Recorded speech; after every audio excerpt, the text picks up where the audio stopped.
Estimados maestros, sean todos bienvenidos a esta segunda sesión que con mucho gusto y con mucho cariño he preparado para todos ustedes.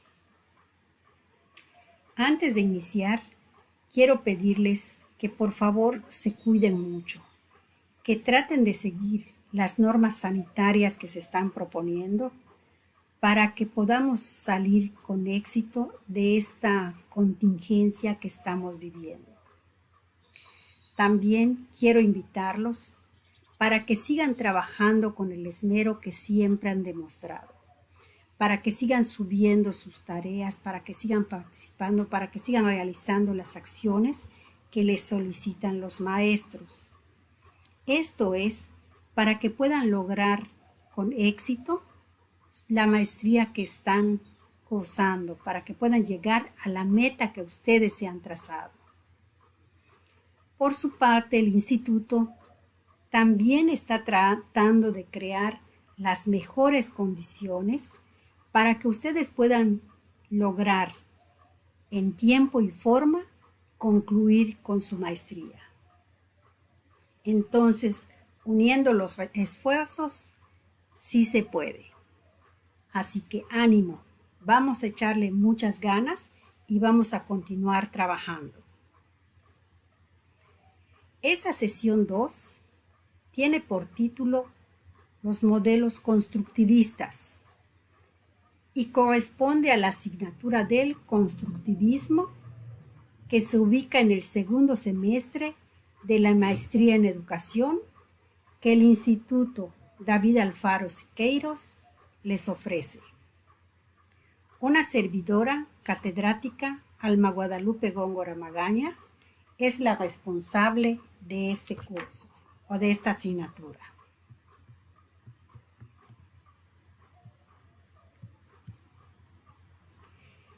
El objetivo de la sesión. En el objetivo dice, los maestrandos identificarán las herramientas que les ofrece el constructivismo a través de la revisión de los modelos constructivistas más relevantes con el fin de sustentar el trabajo que realizan en cualquier nivel educativo. Me voy a detener un poco aquí porque quiero mostrarles cómo está diseñado este objetivo. Y es así como ustedes van a diseñar los suyos. Recuerden que en la clase anterior, que en una clase yo les mencionaba que el objetivo debe de responder a 3 preguntas. ¿Qué? ¿Cómo? ¿Y para qué? En la primera parte se responde el qué. Los maestrandos identificarán las herramientas que les ofrece el constructivismo. A partir de aquí se responde el cómo. ¿Cómo?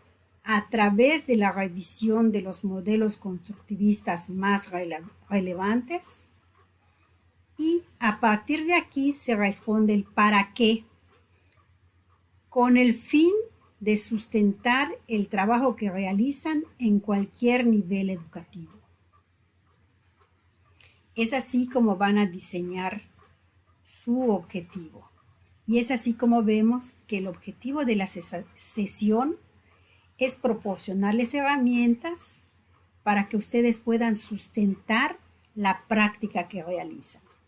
Puedan explicar qué hacen y por qué lo hacen. Una de las dificultades o uno de los problemas del constructivismo considero que es o que se da porque algunos maestros consideran que este enfoque se trata de dejar en libertad a los estudiantes, dejarlos en libertad para que aprendan a su propio ritmo. Esto definitivamente está muy equivocado, porque además el papel del docente se reduce a que únicamente le proporciona los insumos, las actividades o los recursos a los estudiantes y los deja para que trabajen con el material propuesto y lleguen a sus conclusiones, o lo que ellos llaman que construyan su conocimiento. Esto pues definitivamente está muy equivocado, puesto que este enfoque lo que plantea es que exista siempre una relación, una interacción constante entre el alumno y el docente. Debe de existir un intercambio dialéctico que los guíe al aprendizaje, un intercambio entre el alumno y el docente para llegar al aprendizaje.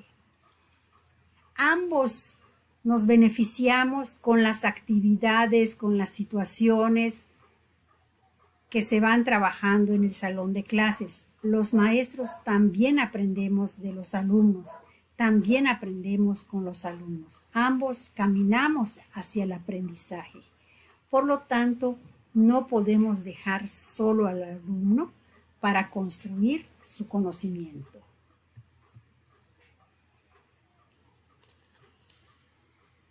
Los modelos que vamos a analizar son 5 y son, primero, el constructivismo humano de Novak.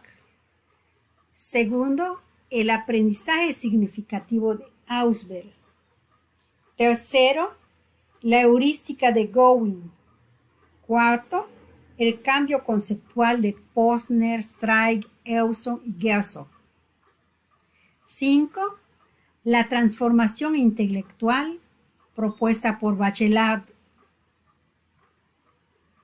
En cuanto al primer modelo, el constructivismo humano de Novak, podemos decir que Novak toma su teoría o desarrolla su teoría tomando como base la teoría de Ausubel. Y Novak, dentro del constructivismo humano, propone el mapa conceptual como una herramienta útil para representar gráficamente la información o los conceptos. El autor dice, esta herramienta posee características propias que lo hacen diferente de otras estrategias o técnicas cognitivas. Entonces, un aporte de Novak es el mapa conceptual. Novak asegura que hay algunos elementos que deben de trabajar de manera integrada para lograr ese aprendizaje significativo. El primer elemento es el profesor y nos dice, su actuación marca la diferencia entre un aprendizaje significativo o uno memorístico. Es decir, el profesor es el que va a determinar qué tipo de aprendizaje va a lograr su alumno. El segundo elemento es el aprendiz. Es quien lleva a cabo una construcción del conocimiento en un proceso individual facilitado por el profesor. En este caso vemos que el alumno es el que va a construir su conocimiento de manera individual, pero aquí el profesor permanece porque es el que va a facilitar ese proceso. El tercer elemento es el contexto y nos dice Novak que está determinado por factores culturales y sociales que impactan directa o indirectamente en el proceso de aprendizaje. Es bien sabido por todos ustedes que son muchos elementos del contexto los que influyen en el aprendizaje de nuestros alumnos. A veces es la situación económica, a veces es la situación de lengua o el lenguaje que hablan, a veces son cuestiones sociales, a veces cuestiones, en fin, son muchos factores, tanto culturales como sociales, que afectan el avance de nuestros alumnos. El tercer elemento que considera determinante Novak es el del conocimiento y nos dice, este conocimiento debe ser altamente significativo. Para ello, debe realizarse por medio de estrategias y materiales que ayuden a los estudiantes a recuperar el conocimiento. Aquí nos dice que debe de ser siempre significativo el conocimiento que vayamos a trabajar. Y también que tenemos que tener cuidado con la pertinencia de los materiales. Y por último, la evaluación. Aquí sugiere que los maestros deben de utilizar herramientas que muestren el conocimiento de los aprendices. Y es aquí donde dice que podrían utilizar o propone para que se utilicen los mapas conceptuales.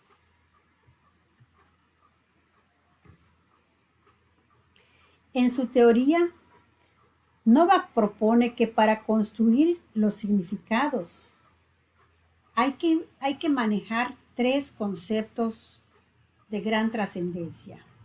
Estos son los pensamientos, los sentimientos y las acciones. El alumno debe de ser capaz de abstraer. En los pensamientos podemos ubicar como que la abstracción de pensar para poder comprometerse en el aprendizaje. También debe de sentirse comprometido, debe sentirse emocionalmente bien para que pueda aprender. Y también debe de participar, debe de realizar las acciones y las tareas que le permitan llegar al aprendizaje. En la siguiente teoría, el aprendizaje significativo de Ausubel, aquí el autor nos dice que el alumno relaciona las ideas nuevas que recibe con aquellas que ya tenía previamente, de cuya combinación surge una significación única y personal. Es decir, tenemos que tomar en cuenta siempre los conocimientos previos de los alumnos para que ellos puedan acceder a los conocimientos nuevos que se les pretende proporcionar. Esto es para lograr el aprendizaje significativo que nos dice Ausubel. Ausubel también menciona 3 aspectos muy importantes que se deben de tomar en cuenta para lograr un aprendizaje significativo. Esto es el aspecto lógico. El aspecto lógico implica que el material que va a ser aprendido debe tener una cierta coherencia interna que favorezca su aprendizaje. En este caso debemos de tener cuidado con el material, con los temas, con los contenidos que se vayan a trabajar con los alumnos. El siguiente aspecto es el cognitivo. Aquí dice, toma en cuenta el desarrollo de habilidades de pensamiento y de procesamiento de la información. Luego entonces, el aspecto cognitivo o el nivel cognitivo de los alumnos es un requisito para acceder a los conocimientos que vamos a trabajar con ellos. Otro aspecto muy importante es el afectivo, según Ausubel, porque hay que tomar en cuenta las condiciones emocionales tanto de los estudiantes como del docente, porque favorecen o entorpecen el proceso de formación. Y efectivamente, aun que el docente aun cuando el alumno esté contento y el docente esté molesto, esté triste o esté preocupado, no es fácil que se den las condiciones adecuadas para un aprendizaje significativo. Esto significa que estos 3 aspectos tienen que ser tomados en cuenta para lograr un aprendizaje significativo para nuestros alumnos. Otro modelo es la heurística de Gowing. Gowing nos dice que la heurística se basa en la experiencia propia del individuo y en la de otros para encontrar la solución más viable al problema. Aquí propone una herramienta heurística para analizar críticamente un trabajo de investigación entender un experimento en el laboratorio, promover un aprendizaje significativo, así como extraer o desempaquetar el conocimiento, de tal forma que pueda ser utilizado en la resolución de problemas. Como vemos, Gowing está muy enfocado al trabajo investigativo y para esto nos proponen algunas herramientas. La heurística de Gowing puede ser usada para 3 aspectos importantes. Primero, establecer la conexión entre la teoría y la práctica. Segundo, orientar la planificación de investigaciones científicas. Y tercero, presentar trabajos científicos o reportes de laboratorio. Para poder realizar esto, Gowing propone lo que le llaman la V de Gowing. Aquí podemos ver que se organiza de tal manera que en la parte inferior se ubica el problema que se pretende estudiar. Vamos a pensar, por ejemplo, en el índice de deserción, a lo mejor en la inasistencia de los alumnos, a lo mejor en la falta de puntualidad. En esta parte superior va a ir la pregunta central: ¿qué es lo que quiero averiguar? ¿Qué es lo que quiero conocer? A lo mejor la pregunta sería: ¿por qué llegan tarde mis alumnos? O quizás sería: ¿cuáles son las causas de la deserción escolar? En este extremo se ubican las partes teóricas y en este otro las prácticas o metodológicas. Entonces, algunas cuestiones que podemos pensar es de la deserción escolar, de qué forma se puede estudiar, quiénes lo han estudiado, qué teorías dan o explican el problema de la deserción escolar, qué conceptos, palabras o vocabulario son los indicados para entender el problema de la deserción escolar. Esto es en la parte teórica, pero a la vez que vamos trabajando la parte teórica, se va trabajando la parte práctica. Aquí es qué se aprendió, qué juicios pueden explicar lo que se aprendió en relación a la deserción escolar, cómo se puede organizar la información relacionada con la deserción escolar, cuáles son los pasos necesarios para comprender el problema de la deserción escolar. Y así se podría trabajar la V de Gowing. El siguiente modelo es el cambio conceptual. Este modelo está propuesto por Posner y otros. Y fíjense, este modelo está propuesto desde 1982, pero hay muchos teóricos, ustedes pueden revisar y ver que hay muchos aportes en relación a esta teoría. Esto es debido a su importancia. Posner nos dice que esta estrategia se desarrolla a través de 7 momentos o actividades que corresponden al aprendizaje constructivista. Estos son los momentos de motivación, de expresión de las ideas previas, de búsqueda, de movilización y conflicto, de estructuración, de refuerzo y transferencia y de evaluación.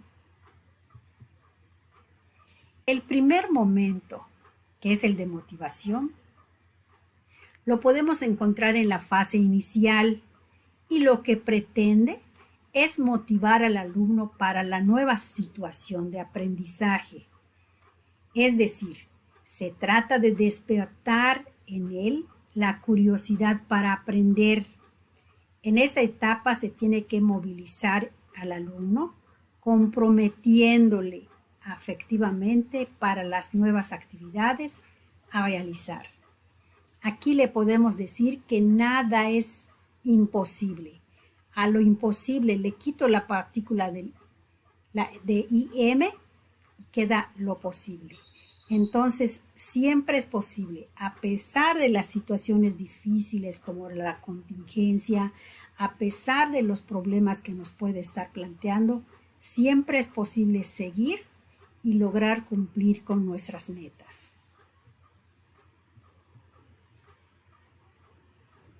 Una vez que tenemos motivado a los alumnos, pasamos al segundo momento, que es la expresión de ideas. Esto, de acuerdo al nivel en el que ustedes se desempeñen, de lo que se trata es de identificar los contenidos conceptuales que tienen los alumnos con respecto al nuevo contenido. Esto se da a través de la interacción docente-alumno y alumno-alumno. Entonces, lo que vamos a tratar de identificar es cuáles son los contenidos conceptuales, qué tanto es lo que sabe el alumno con respecto al nuevo tema o al nuevo contenido. Después de motivarlos, tratamos de hacer una revisión para ver qué tanto saben nuestros alumnos. Y bueno, después de que ya averiguamos qué tanto saben nuestros alumnos, sigue el tercer momento, que es el momento de búsqueda. Aquí se trata de proponer una situación al alumno para que se pueda identificar los conocimientos que tiene de los tópicos tratados en alguna estrategia. Vamos a trabajar una situación, una actividad en el que él haga uso de lo que ya sabe, que puede ser la revisión bibliográfica, el trabajo con experimentos, la exposición o la intervención del profesor y algún aspecto audiovisual. Entonces, vamos a crear una situación para que pueda buscar cuál de las herramientas que tiene, que posee, puede resultarle útil para enfrentar a los nuevos conocimientos. Después de esa búsqueda vamos a pasar al cuarto momento, que es la movilización y conflicto. Aquí lo que el docente debe de tratar es de provocar en los estudiantes, por medio de una situación, ya sea a través de un experimento, una pregunta, una afirmación, la confrontación entre las nuevas explicaciones y las preexistentes, provocando lo que llaman un conflicto sociocognitivo. Entonces, es aquí donde se movilizan las ideas, donde se crean los conflictos al enfrentar ideas anteriores con las nuevas que se pretenden trabajar. En el punto 5 sigue el momento de la estructuración. Después de ese conflicto de ideas, ahora vamos a propiciar la exposición de las nuevas explicaciones. Esto es para que los alumnos muestren evidencia de que han modificado los conocimientos almacenados en las estructuras. Aquí es donde los alumnos van a exponer esas nuevas explicaciones que obtuvieron, qué tantos conocimientos, qué tantos cambios mentales o estructurales se han dado. En el sexto momento se trata del refuerzo y transferencia. Como su nombre lo indica, hay que reforzar y hay que transferir, nos dice el autor. Se trata de afianzar lo aprendido, es decir, de reforzar lo que ya aprendió y transferir las recientes adquisiciones mentales, es pasarlo a otros contextos. Si aquí dice, es parte del proceso de la estrategia de cambio conceptual y en consecuencia el docente debe presentar a los alumnos actividades que les demande aplicar las nuevas estructuras adquiridas para reforzarlas. Entonces, se trata de promover las tareas que refuerzan esas nuevas ideas. Y el último momento, que es el 7, es el momento de la evaluación. Aquí el docente orienta la verificación del nuevo conocimiento y de las actividades desarrolladas en una interacción docente-alumno y alumno-alumno. Aquí, entonces, se trata de verificar qué tanto aprendió y en qué nivel de dominio se puede decir que está ese aprendizaje. Pero fíjense que lo más interesante es que no se limita a la cuestión docente-alumno, sino que habla también de una relación evaluativa de alumno a alumno, algo que podemos llamar coevaluación. El cambio conceptual, entonces, nos dice que requiere de ciertas estrategias instruccionales y las precisa en 4. La primera es tomar en cuenta el conocimiento previo y las experiencias del estudiante. El segundo es identificar las preconcepciones comunes. En la primera, entonces, voy a tomar en cuenta cuáles son los conocimientos previos del estudiante. Pero en la segunda, voy a identificar cuáles son esas concepciones comunes, a lo mejor dentro del grupo. Y de acuerdo a esto, voy a orientar la planificación de actividades para que sean más adecuadas al entendimiento de los conceptos en ciencia. Y por último, voy a estimular al estudiante a modificar o a crear una estructura cognitiva para el nuevo conocimiento. El nuevo conocimiento que puede ser o puede surgir de uno modificado o construido.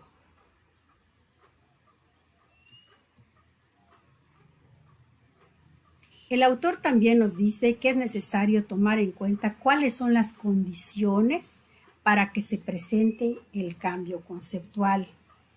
Y nos dice que pueden ser 4 las condiciones que debemos de tomar en cuenta como maestros.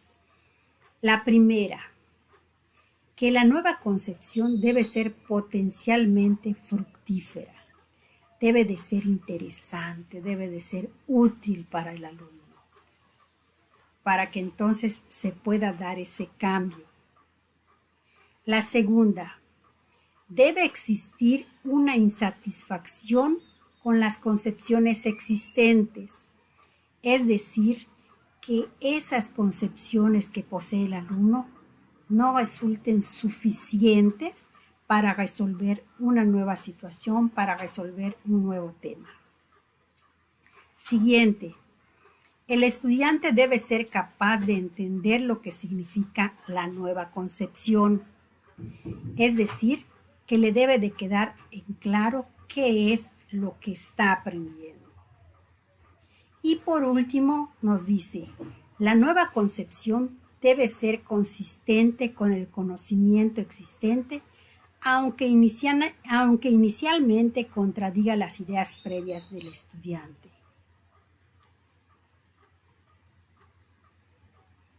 Estos son las principales condiciones que nos propone Posner. Y otro modelo que también resulta muy interesante es el modelo propuesto por Bachelard. Bachelard es un filósofo francés que es un estudioso de las matemáticas, de la física, un destacado intelectual.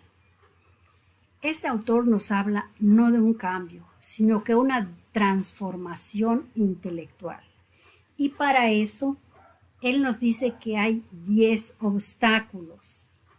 Él ve la situación o ve las limitantes que se dan para esa transformación intelectual y las llama obstáculos. El primer obstáculo, nos dice, es la experiencia básica.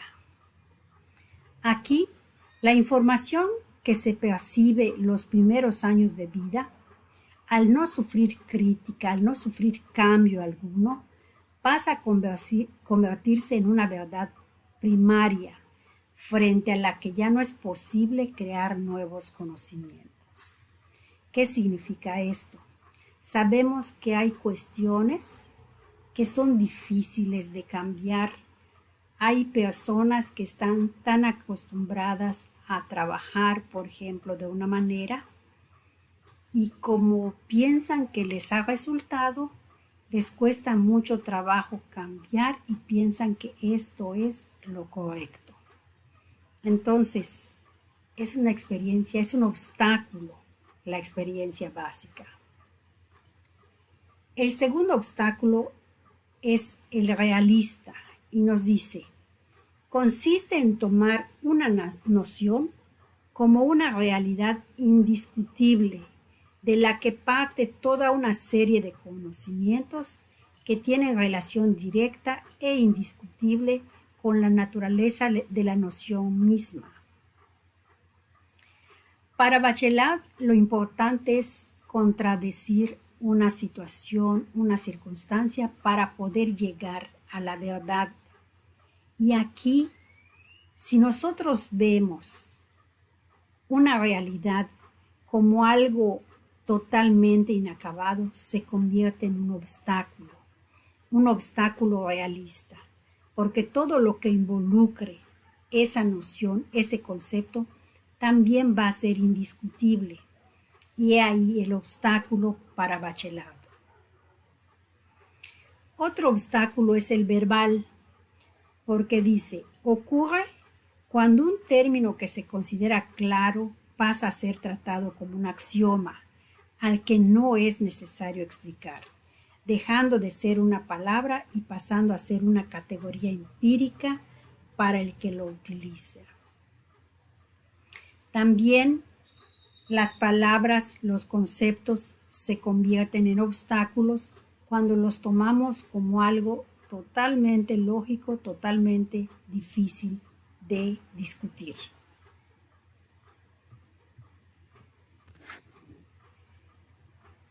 Otro obstáculo, según Bachelard, está en función del conocimiento unitario y pragmático. Este simplifica el estudio de la realidad porque al explicar el todo, también se pueden explicar sus partes, pero el concepto de unidad se vuelve peligroso si va unido al de utilidad, pues se da más valor a lo útil. Aquí, el obstáculo se da en el conocimiento que se considera totalmente válido. Pero cuando se pretende cuestionar este conocimiento, esta noción, si resulta útil, entonces hay una pérdida de tiempo. Si resulta útil, no puede ser cuestionable, según este paradigma. El obstáculo sustancialista. Aquí distingue dos tipos de sustancialismo, el de lo oculto y el de lo evidente. En el primer caso supone una cualidad profundamente cerrada, y en el segundo caso la realidad se capta directamente, o sea, es al contrario, dando lugar a una explicación simple y peligrosamente sencilla. Aquí vemos que son dos tipos de situaciones que ambas son muy complicadas y se convierten en un obstáculo para el cambio intelectual. El 6 es el obstáculo realista. Aquí el entendimiento se deslumbra con lo real hasta el punto que se considera que no puede ser estudiado ni enseñado. Aquí esto se ve como un obstáculo de la realidad cuando se toma como algo totalmente dado. El 7 es el obstáculo animista. se presta mayor atención al concepto que contenga vida o se relacione con la vida. O sea que esto no es cuestionable. Es un obstáculo porque no se puede cuestionar. Lo más importante es la vida. Otro obstáculo tiene que ver con el mito de la digestión y dice, todo fenómeno que tenga relación con la digestión pasará a obtener una mayor valoración explicativa. Todo con lo que se relaciona entonces con la digestión no puede ser cuestionable. Esto es lo más importante.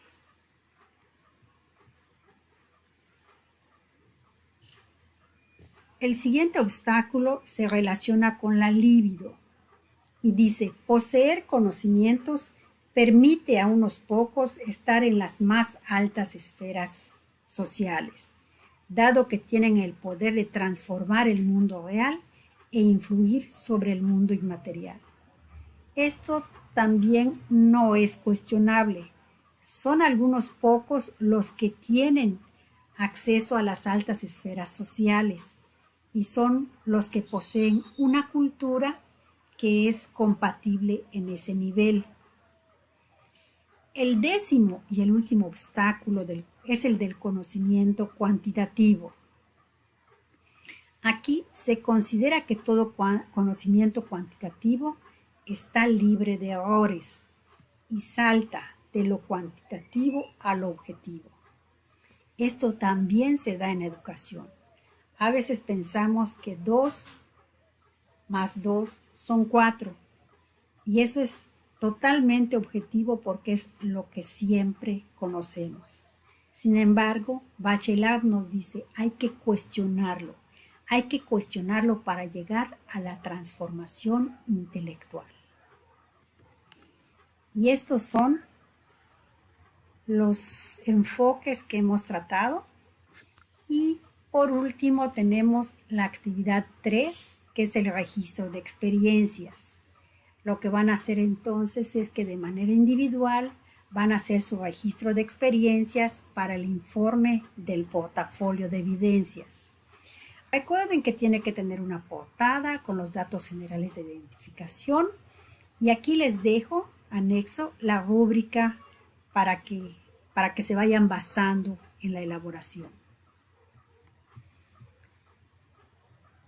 Aquí está la rúbrica. Recuerden, es un informe de experiencias. Este es el primer informe de experiencias. Vamos a revisar gramática, organización. Esta es la estructura que debe de seguir. La introducción, el contenido. Estas son las principales ideas que han analizado en la unidad. Y la reflexión. La reflexión, recuerden que responde a 2 preguntas. Es ¿qué aprendí? Y cómo lo relaciono con el contexto escolar. Y aquí, aunque no se los pida en la rúbrica, les recuerdo, siempre hay que sustentar los trabajos que realizamos. Y por mi parte es todo. Agradezco muchísimo su atención. Les mando un fuerte abrazo y les deseo lo mejor del mundo. Hasta luego.